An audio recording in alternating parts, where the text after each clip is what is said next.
말세가 되면 교회가 커지는 것보다 순결해지는 것에 더 관심을 가져야 합니다. 왜냐하면 우리가 열심히 섬기고도 나중에 버려질 수 있기 때문입니다.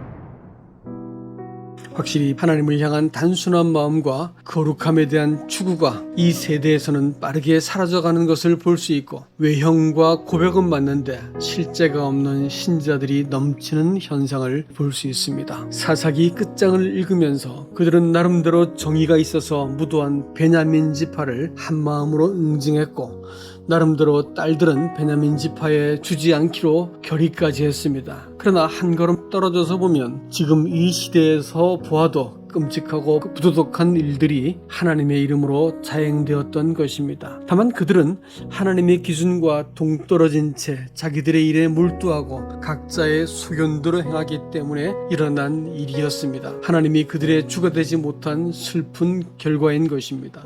사사기의 시작과 끝이 이렇게 그들이 각자 소견대로 행했다라는 말을 앞뒤에 적어놓은 것을 볼 것 같으면, 말세의 교회는 크기가 아니라 성경이 말하는 참된 교회인지가 더 중요합니다. 왜냐하면 하나님은 자기 신부된 교회의 영적 수준을 결코 낮추신 적이 없기 때문입니다.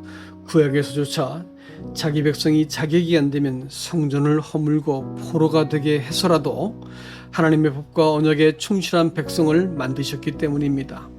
말세가 될수록 사람들은 귀가 가려워서 진리의 말씀에서 돌이킬 것을 예고하고 있습니다. 그리고 주님이 오시면 먼저 자기 백성을 모으실 것입니다. 시편 50편의 본문도 내 백성을 내 앞에 모으라 라고 하는 명령으로 시작됩니다. 이는 심판이 자기 백성들에게 먼저 시행된다는 사실을 보여줍니다. 요한계시록 1장부터 3장까지도 마찬가지로 하나님께서 교회를 먼저 심판하신다고 하는 사실을 보여줍니다. 시편 52편에서 부른다라고 하는 표현은 심판을 위한 호출을 의미합니다. 그러므로 정말로 중요한 것은 누가 주의 백성인가 하는 문제입니다. 하나님은 우선 자기 백성을 제사로 언약한 자라고 정의하셨습니다. 제사는 언약을 유지하기 위한 방편으로 주신 것입니다. 사람이 설령 범죄로 그 언약이 깨어졌어도 제사를 통해 하나님 앞에서 바로잡으면 언약이 유효했습니다. 무엇보다도 그들이 드린 번제로 인해서 하나님은 책망치 않겠다고 말씀하셨습니다. 속죄제가 아니라 예물에 해당되는 번제를 언급하신 것은 참으로 의미심장합니다. 번제는 헌신의 의미로 하나님의 소유라는 고백을 의미하는 것입니다. 그래서 자신을 하나님의 것으로 고백하면 넘어지고 깨어져도 하나님의 것이기 때문에 일단 거룩하다는 것입니다. 그래서 책망치 않겠다는 말씀을 하신 것입니다. 거룩하다는 말 자체가 sanctification이라는 말로서 하나님의 것으로 구별되었다는 뜻을 갖고 있습니다. 그럼에도 불구하고 백성들은 하나님 보시기에 부족함이 많았습니다. 그런데 하나님은 내 번제가 항상 내 앞에 있으므로 너를 책망하지 않는다고 말씀하셨습니다. 번제는 아침과 저녁에 항상 드려서 상번제라고 불렀습니다. 이것은 예수 그리스도께서 자신을 향기로운 생축으로 드리신 영원한 제사를 의미합니다. 그로 인해서 우리가 하나님의 기뻐하심을 입은 친백성이 되게 하신 것입니다. 이 말씀은 성도가 자신을 하나님의 것으로 고백하는 예배를 드리면 하나님의 소유이기 때문에 거룩하다고 인정해 주신다는 것입니다. 또 하나님의 것이기 때문에 부족해도 책망받지 않게 하시겠다는 의미도 되는 것입니다.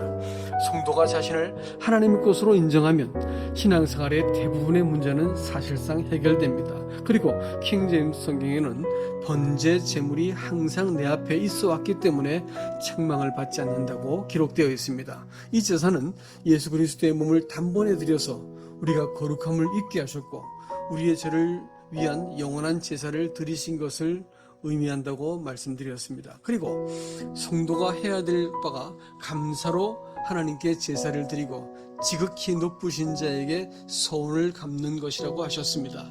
감사는 감사할 때만 드리는 것이라기보다는 하나님이시기 때문에 어떤 문제를 만나도 미리 감사하는 것을 말합니다. 우리가 아버지가 아버지이기 때문에 공경해야 되는 것인지, 아버지가 내게 잘해주었기 때문에 공경하는 것인지는 깊이 생각해야 됩니다. 우리가 하나님이 하나님인지가 중요한 것이냐, 아니면 하나님이 내게 잘해주었기 때문에 하나님을 믿어주는 것이냐, 이것도 잘 생각해 봐야 될 것입니다. 하나님이 하나님이기 때문에 내 상태와 믿음과 무관하게 하나님께 감사할 수 있는 것은 하나님을 아는 사람에게만 나타나는 믿음의 특징입니다. 그리고 서원을 갚으라는 말도 성도는 말과 삶이 일치해야 되기 때문입니다. 원래 악인의 특징이 말을 자기를 위해서 변명하고 무기처럼 사용하는 사람들을 일컫는 것입니다. 말과 행위가 일치할수록 온전한 사람입니다. 그래서 주님을 하나님의 말씀이라고 부르신 것입니다. 서원은 하나님 앞에서 낸 말이기 때문에 그것을 이행함으로써 하나님의 신실함을 드러내는 것입니다. 무엇보다도 환난 날에 나를 부르라고 하셨습니다. 자기의 힘과 계획이 다 깨어지고 나면 하나님이 사람의 저항 없이 사람을 대면하고 도울 수 있기 때문입니다. 그때 하나님께서 그를 구하심으로써 하나님께 대해서 감사하고 경배하는 것을 두고 내가 나를 영화롭게 한 것이라고 말씀하신 것입니다. 환난을 당해야 하나님을 부르는 영적인 수준이었음에도 불구하고 환난 때 하나님을 의지하기 때문에 그것을 예배로 보신 것입니다. 성도는 자기가 하나님께 드린 것을 근거로 관계를 맺은 사람들이 아닙니다. 도리어 하나님께서 사람에게 행하신 것을 근거로 감사하고 하나님을 의지하게 되는 사람들을 말하는 것입니다. 이에 반해서 주의 백성이라고 스스로 믿고 주장한 사람들 중에서는 주의 백성이 아닌 사람들도 있었다고 하는 사실을 우리에게 보여줍니다. 그들은 성경 지식을 가졌고 다른 사람들을 심지어 가르치기도 했지만 정작 자신들은 욕망과 탐심을 금하지 않았고 말과 행위로 범죄했습니다. 그리고 형제들을 경쟁자로 여겨서 비방하고 공격했던 것입니다. 이렇게 행한 것은 마음 깊은 곳에서 하나님께 대한 생각이 잘못되어 있기 때문에 그렇습니다. 그들은 하나님을 자기 수준으로 여기고 만만하게 여겼던 것입니다. 범죄에도 하나님께서 즉각적으로 응징하지 않으시고 잠잠하니까 하나님에 대해서 경외심을 잃어버린 것입니다. 영원한 속죄를 받았으니까 죄가 더 이상 문제가 안 된다고 여기고 죄를 심상히 여긴 것에 대해서 하나님은 그 앞에 그 죄를 하나씩 드러내고 국문하시겠다고 말씀하셨습니다. 죄들의 용서를 받았어도 그릇 행할 때마다 자백함으로써 하나님의 용서를 경험하게 하신 것은 하나님의 구원의 방식입니다. 자기가 죄 없다고 말하는 것은 하나님을 속이고 하나님을 거짓말하는 자라고 말씀하셨습니다. 오직 정직한 자백을 통해서 하나님과 영생의 사귐을 갖도록 하신 것이 하나님이 작정하신 구원이었다고 하는 사실입니다. 이런 의미에서 속죄는 법적인 문제를 해결한 것이지만 용서는 관계를 회복하신 것입니다.